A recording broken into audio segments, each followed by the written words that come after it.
What's up, everyone? Welcome to OKC'd. This is a new initiative that we started to help promote urban gardening around Oklahoma City, specifically patio gardening, concrete gardening, things of that nature. So with our first meeting, I wanted to talk about container gardening and talk about some of the best practices for when you're using container gardening. I'll go ahead and start into it here. So there's two different main types of container gardening that I've used. There's conventional, which is something like this. So just basically a container with, you put soil into. Now this one's a little bit different because it does have a bottom reservoir down here, and I'll talk about that here in a second. That's more the sub irrigated principles, which is more of what this bed here. I'm not sure how well this comes through on the camera, but sub irrigated beds have a reservoir at the very bottom that holds water and collects it so that the roots can tap down into there and then pull water up. So you're not having to water near as much, whereas a standard container, whenever you water it, the water goes down through and then runs out. So those are the main two types of containers. When it comes to containers, size is really what matters. The bigger is better. If you think about the purpose of the container, it's to hold moisture in the soil. So the larger size that you have, the more moisture it's going to be able to hold, and the better your plants are going to do, and the less we have to water. Another thing that's really important is location. So you want to avoid full sun in the summer, especially because you're going to be having to water at least once a day here in Oklahoma. With all of my containers, I keep them in full sun in the spring, and then I start transitioning them to the west side of my house, or the east side of my house, which is shaded in the afternoon. So that, and I do that towards the summer whenever it gets really hot. And that's, the move around is part of that. Whenever you get your container, you don't want to use like clay or anything like that, or you don't want to take the soil out of the ground and put it in the container because it's not gonna work very well. The reason why the potting mixes work so well is because they have extra things in there like vermiculite or perlite or peat moss. So you can use the potting soil from the store. You can buy the bag potting soil. It's going to cost you a lot of money to go that route. And it's pretty easy to make it your own. So I have the soil mix listed here, and it's pretty simple. It's 1/3 peat moss, which you get at Home Depot or Lowe's or any nursery. It's pretty easy to find. The rest, the other third is vermiculite. It's a little harder to track down, at least for a good deal on it. I buy mine from a local nursery. Usually you can get a 3 cubic foot bag for between $30 to $40, and that's gonna be a whole lot cheaper than going to Home Depot or something like that, because they sell small bags there. They're gonna be a lot more. And then the most important ingredient out of all of it is the sifted compost, and that's gonna be the food for the plants that they're gonna be in there. So you don't wanna go to just Lowe's or Home Depot and buy bags of compost. That stuff is mostly clay. It's not very good. You wanna reach out to a local place around you that does compost. So if you're in Oklahoma, I recommend Murphy's or Minnick Materials. They both have really good supply. Markham's Nursery has a compost called Redbud Compost, and I've talked to the guy that came up with the recipe, and he really knows what he's doing. It's really good stuff as well. So I definitely recommend going that route in the compost as opposed to some of the bag stuff that you get at the store. I've bought all of it. I mean, I've bought every single type of compost you can buy within a 30-mile radius around here. I've been to every nursery and every place you can buy stuff to try it all, and that's what I found. So it is also important to test compost that you bring in from the outside. I had an issue where I used compost that was made from horse manure that had been sprayed from, or horse manure that was from horses that had eaten on fields that were sprayed with herbicide, and it passed right through the horses and ended up wrecking most of my tomatoes. So if you go to my website, to www.seedaspoon.net, I've got a video on there where I talk about how I test compost. So check that out if you want to see how to do that. So now that you've got your container and you've got it filled with your growing medium, now you've got to figure out what to plant. So there's a couple strategies I recommend. The first one is the standard strategy you hear everywhere when you're dealing with containers of have something that kind of hangs over the edge, have something that like a root crop, and have something that's tall. So if, for example, you could mix something like onions in a container with maybe a tomato that's going to vine up over the top, and then maybe an herb or like basil or something like that that's going to be kind of in the middle and taking up and shading the soil to help with water retention. There are a lot of dwarf varieties of plants that are made for containers, tomatoes especially. There's all sorts of varieties that normally have the word patio or container or something like that in the name, but those are specifically bred to do well in containers. Another important thing is to use companion planting. I mean, anytime you plant, it's important to use companion planting, but in containers, it's pretty easy to mix all sorts of different things together. So if you're gonna plant tomatoes, for example, make sure you have some basil in there because that's gonna help keep some of the pests away from tomatoes. Um, Another strategy to use with planting a container garden is to use like a kitchen herb garden, so something that you're gonna be using when you're cooking. We have a bunch of containers outside of our back door where our kitchen is, so that I can run out and grab oregano or basil or thyme or rosemary or any of that stuff that I use for cooking a lot. And it's just right there and readily available, and it makes it to where you use it a lot more.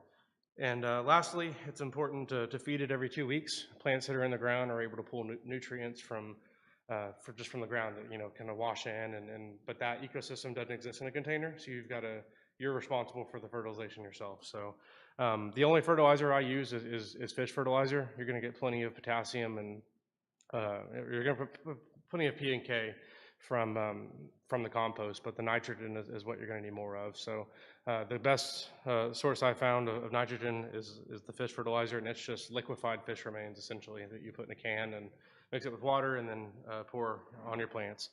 One thing to mention is that if you have a dog or something like that, they're going to really like that fish fertilizer, so you'll need to move the container to where they can't get to it for a couple weeks or so, or maybe a week until the smell kind of goes off, or else they're gonna dig in your container. And that's why I have most of my containers over on the side of the yard where the dog can't get to it until it comes time that the plants are large enough and I'm not fertilizing them as much. I'm not necessarily worried about it. So that's pretty much all I had about container gardening. I wanted to do a quick walkthrough, just kind of show some of the stuff I've learned about container gardening. The problem with container gardening that I found is you have to water just a whole lot more than you do with the plants that are planted in the ground. There are some things you can do to help with that. So for example, if you have the containers and you say you have a bunch of them and you have them all kind of set out, well, you can mulch in around there with straw or hay or wood chips, just whatever you can to insulate and to create conditions that are more like what they would see in the ground. So that's what I've started doing with pretty much all my containers, is finding a way to insulate them. There's a lot of other containers that are newer that are pretty cool, like smart pots and grow bags that are made out of fabric. So I just put out a blog post on my website recently, or a video recently, showing one that I built. You didn't necessarily build it. I just ordered it from Amazon for $30, and then I laid it out, and it's a 3x3 circle, and you fill it with soil, and there's your raised bed. So there's a lot of options with container gardening. One other thing I wanted to mention is if you do have a container that is raised off the ground, so I have several raised beds that are built on legs. I did it so that these beds were up against a fence, and when they were down on the ground, the sun was shaded out to where they didn't get any sun in the winter. So I built them up on legs, that way they would still get sun in the winter. But the problem with that is that air and heat and cold and everything can go underneath the bed. So the bed itself is very temperamental. The soil temperature in the bed changes constantly, and that can really cause some problems with plants, especially in the winter. It gets a lot more cold than the outside, and in the summer it gets a lot more hot. So those are the main things about container gardening. Ava, did we have any questions come up from the live stream? Or yes.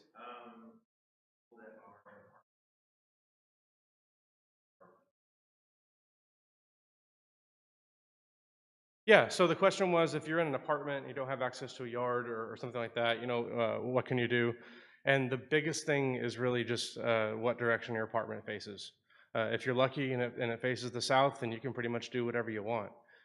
If it faces the north, you're gonna have more of a challenge. There's still plenty of things you can grow though. Kale, lettuce, and spinach all do well with only a few hours of sun a day.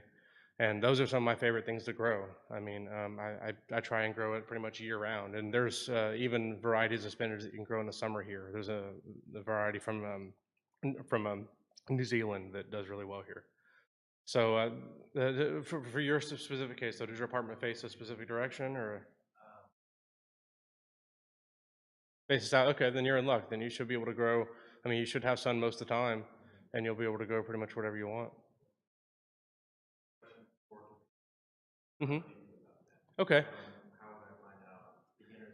Yeah. So I think I can give you a crash course in it just by kind of explaining the concept of why it works. Because once I understood that, everything clicked for me. Basically, bugs find the plants they want to eat through their nose, through smell. Okay. So if you plant things that are very strongly scented next to things. So like for a tomato plant, for example, right? If you plant basil and oregano and thyme, all that, or things that are really strong scented, around that, well, the bug's gonna have a lot harder time finding that tomato plant. Whereas if you have a whole row of tomato plants, well, it's gonna be really easy for that bug to find it. So that's the basic strategy, and you can't go wrong with just mixing herbs around. You don't necessarily even have to pay attention to this herbs goes with this. And I have all that on my website too. I talk about what companion plants I use. Like I use rosemary and oregano for all my cool season stuff, and then I use basil and stuff like that for my summer stuff. Yeah, go ahead, Ava. Yes, yeah. And the more that you learn about companion planting, it kind of all makes sense because there are all these things that go together in all these dishes, like basil and tomato, like goes together. Well, there's a reason for that. It's because it grows really well together. Rosemary and broccoli, like all sorts of examples of things that are commonly paired together because they grow really well together. I mean, there's a reason why people have been doing it the way they've been doing for hundreds of years. But sure, that'll work. There's a really good book called Carrots Love Tomatoes. It's all about companion planting, and I just recently read it again. So that's definitely a good one to check out. But if you just Google companion planting chart, you're going to see like there's all these charts that have like carrots and then a list of everything else and then X's if it's good and then But the basic principle is just remember that plants find things based on smell. So and the more that you can mix up, and another reason a companion plant too is with disease resistance. So if you have two plants that are in the same family, so like tomatoes and peppers are in the same family, and they're right next to each other, well those family of plants typically get the same type of diseases. So if it gets on one plant, it's easy for it to hop to the next one. Whereas if you have a rosemary plant in between, well, that's in a completely different family. So it's less likely diseases are going to mix around. So that's kind of the idea behind companion planting and why it works. And I've learned this year especially. I mean, last year I kind of did companion planting, but this year I really went deep on it. I mean, I probably 40% of my beds are filled with herbs now, whereas before it was maybe 10, 20% of it. And yes, I'm losing growing space, but I'm having a lot healthier plants. And a lot of those herbs and stuff are some of the healthiest things you can eat, especially fresh. So I just, try and eat more of it and preserve a lot of it and, hand it out. But yeah, that's why companion planting is so important. And I've learned the hard way. I mean, if you don't do that, then you have a whole bed of something. Well, that pest is going to have a really easy time finding it, and you're going to have a lot more work than now. I don't, have a fraction of the work I had before dealing with pests just because they can't find it. Yes, Ava?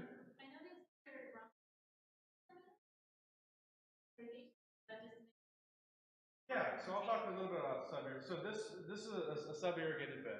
So there's a hole here in the side of the bed that's about 2 or 3 inches up the bed. Okay. So whenever I fill, I don't know how well the camera is showing, so I'm going to move this. Okay. So whenever you fill this up with water, you fill it up all the way until the water starts overflowing out here. So what that means is there's a bottom reservoir about this much of water in the very bottom. And that's good for a number of reasons. One, that it encourages roots to go down as deep as they can to get into the water. But also, you don't have to water as often because you have a reservoir, left behind. And it's easy to water because you just fill this until it runs out. So it's pretty much impossible to overwater. You just keep that full. And especially for new gardeners and beginners, I recommend these a lot. These in particular are on sale right now. I don't mean to be a salesman for Lowe's, but they're on sale right now for 20 bucks at Lowe's. Last year they were on sale at this time, and I bought 4 of them. They're normally 40, I think. So it's definitely it's definitely worth it to get it. You can also build something very easy, very close to this, cheap, using a 5-gallon bucket and just drilling a hole, a few inches up, and then lining the bottom of it with rocks, and sticking some PVC pipe in there. I mean, you could do the same type of thing. Another thing that's important is to mention is if you are going to do container gardening that's outside, make sure there are drainage holes in the bottom of it. I made that mistake last year where I didn't check a container I bought, and I go out there after a big heavy rain and find out my tomatoes are drowning because they're covered in water. So that's a mistake I made even last year. So definitely make sure that you've got way for drainage.